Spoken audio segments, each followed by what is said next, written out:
तब शिवजी फिर श्री रामचंद्र जी की सुंदर कथा कहने लगे। उसी समय सती जी के पिता राजा दक्ष को प्रजापति पद प्राप्त हुआ, क्योंकि जब ब्रह्मा जी ने उन्हें विचार कर सब प्रकार योग्य देखा तो उनको संपूर्ण प्रजातियों का नायक कर दिया। सिया राम। जब दक्ष ने बड़ा अधिकार पाया तब उनके मन में अत्यंत अभिमान उत्पन्न हो गया। संसार में ऐसा कौन है जिनको प्रभुता पाकर घमंड ना हुआ हो। सिया राम।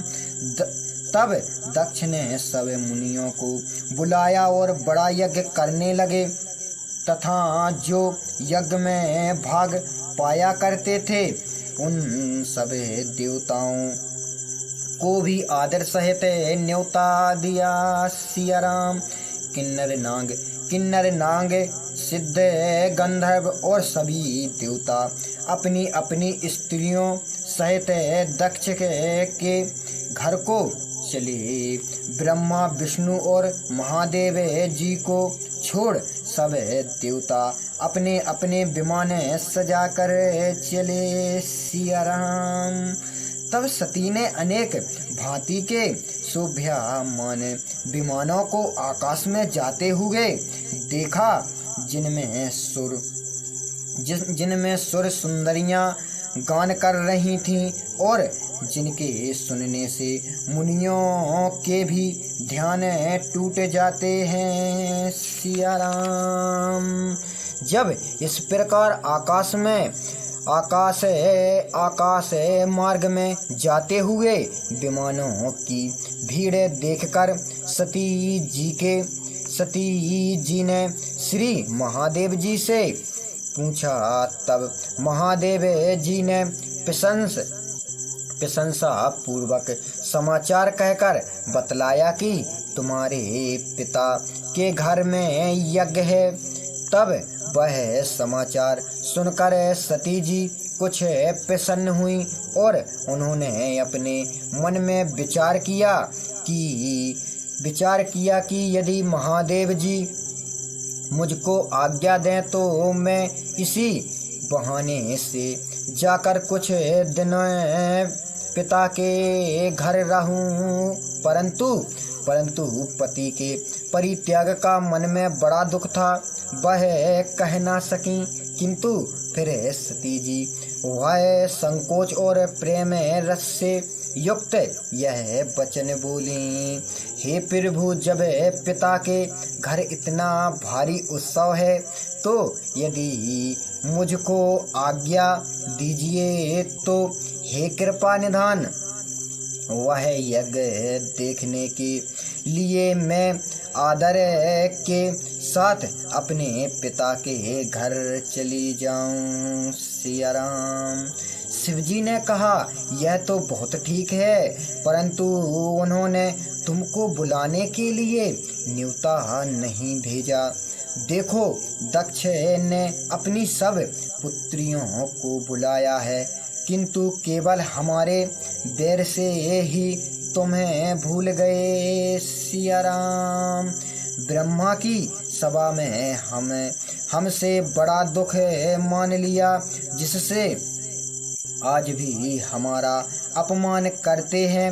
हे भवानी, यदि तुम वहाँ बिना बुलाए जाओगी तो शील स्नेह और मन ना रहेगा। सिया राम।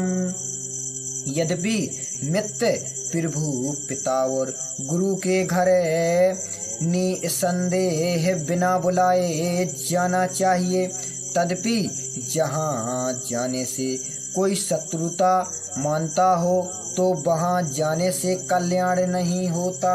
सिया राम। इस प्रकार शिव जी ने सती जी को समझाया, परंतु अनेक मन में वह ज्ञान न आया।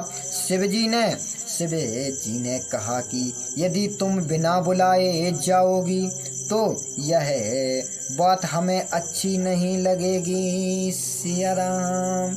जब शिवजी ने अनेक भांति से कहकर देख लिया कि दक्ष पुत्री रुकती नहीं है, तब महादेव जी ने अपने कुछ मुख्य गणों को साथ देकर उन्हें विदा कर दिया। सिया राम। जब भवानी सती जी अपने पिता के घर पहुंची, तब दक्ष के भय से किसी ने उनका स्वागत नहीं किया। केवल एक माता भले ही आदर से मिली, किंतु बहनें बहुत मुस्कुराती हुई मिली। सिया राम।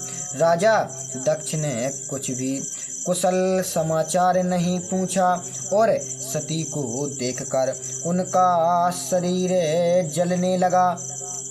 तब सती ने जाकर देखा तो यज्ञ हो रहा है और उसे में शिवजी का भाग कहीं नहीं देखा। सिया राम। अब महादेव जी की बात याद आई। उनका अपमान समझकर हृदय जलने लगा। पति के त्याग का दुख ऐसा नहीं व्यापा था जैसा यह महान दारुण दुख उत्पन्न हुआ है। सिया राम। यद्यपि संसार में अनेक दुख हैं, तदपि जाति का अपमान सबसे कठिन होता है। यह समझकर सती जी को बड़ा क्रोध उत्पन्न हुआ। तब माता ने आकर अनेक प्रकार से समझाया, परंतु शिव जी का अपमान सहने योग्य नहीं था। इस कारण अनेक हृदय को कुछ भी प्रबोध न हुआ। तब सारी सभा को सुनकर सती क्रोध के साथ यह वचन बोली। सिया राम। हे सभासदो, सुनो, जिन लोगों ने श्री शिव जी की निंदा सुनी है और कही है, वे लोग उसका फल तुरंत पावेंगे। और हे पिताजी, तुम भी भली भांति पछताओगे, क्योंकि जहाँ संत शिव जी और विष्णु भगवान की निंदा सुनाई पड़े, वहाँ ऐसी मर्यादा है कि अपनी सामर्थ्य हो तो उसकी जीभ काट लें, और बस ना चले तो कान बंद करके वहाँ से चल दें। सिया राम। श्री महादेव जी जगत की आत्मा और संसार को उत्पन्न करने वाले हैं, सर्व साधारण के हितकारी हैं। यह मेरा मंदमती पिता उनकी निंदा करता है कि जिसके अंश से मेरा शरीर पैदा हुआ है। सिया राम। इसलिए चतुर्मा को धारण करने वाले वृषकेतु शिव जी को हृदय में धारण करके तुरंत इस देह को उनके लिए त्याग दूंगी। ऐसा कहकर सती ने अपना शरीर योग नल में भस्म कर दिया। यह देखकर संपूर्ण यज्ञ मंडल में कोलाहल होने लगा। सती जी का मरना सुनकर महादेव जी के गड़े यज्ञ को विध्वंस करने लगे। तब यज्ञ को विध्वंस होते देख भृंग ऋषि तथा अन्य मुनियों ने उसकी रक्षा की।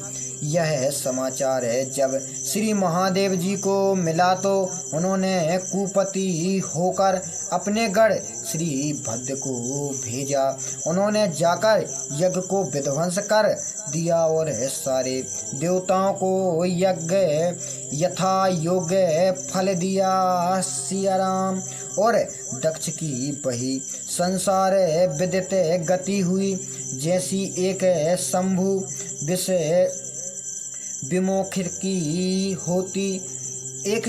विमुखी होती है। इस इतिहास को सभी लोग जानते हैं, इसलिए मैंने संक्षेप ही में कहा है। सिया राम।